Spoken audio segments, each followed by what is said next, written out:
The 996 Hangover. Imagine a workday that starts at 9, ends at 9, and eats your weekends alive. That's China's infamous 996 culture. 9 a.m. to 9 p.m., 6 days a week. A system so brutal, it had to be outlawed. But outlawed doesn't mean gone. According to Ethical Corporation magazine, despite government bans and corporate pledges, millions of Chinese workers are still grinding through 72-hour weeks. The names are familiar: Alibaba, Tencent, DJI, and so are the stories. Exhaustion, collapse, burnout disguised as ambition.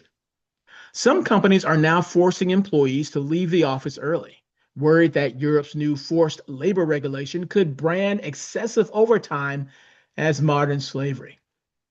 Media, a home appliance giant, made staff clock out at 6:20 p.m.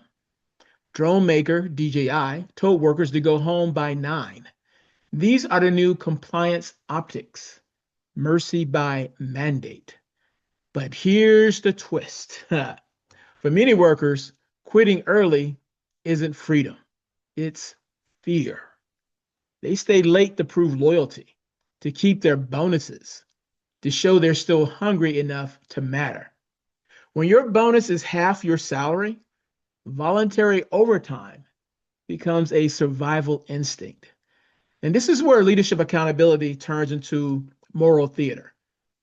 Beijing wants to project progress, humane hours aligned with ILO standards, but local governments and companies still chase output like it's a national religion.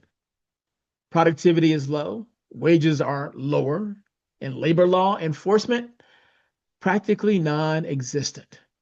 In China, working yourself sick isn't rebellion, it's compliance. The cultural rot runs deep. The word for it is nejuan, the endless spiral of competition that consumes everything and everyone. It's not just about labor laws, it's about identity.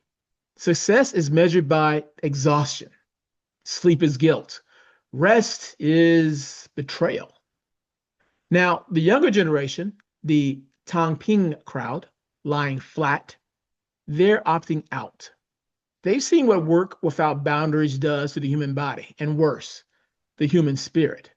And the government's sudden empathy, it's not entirely altruism, it's economics. Burned out citizens don't build strong markets. Dead workers don't buy cars. So here's the question HR leaders everywhere should be asking.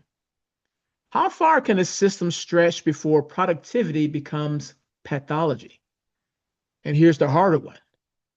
How different are we, really, from them?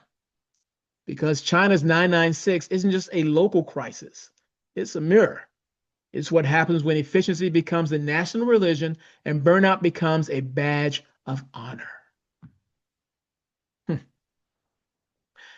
If this is happening now, and you want to know what's coming next, subscribe to my newsletter, The Recruiting Life, over at jimstroud.com.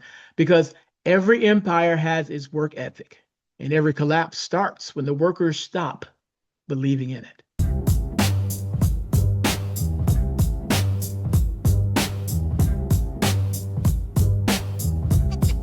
It is right.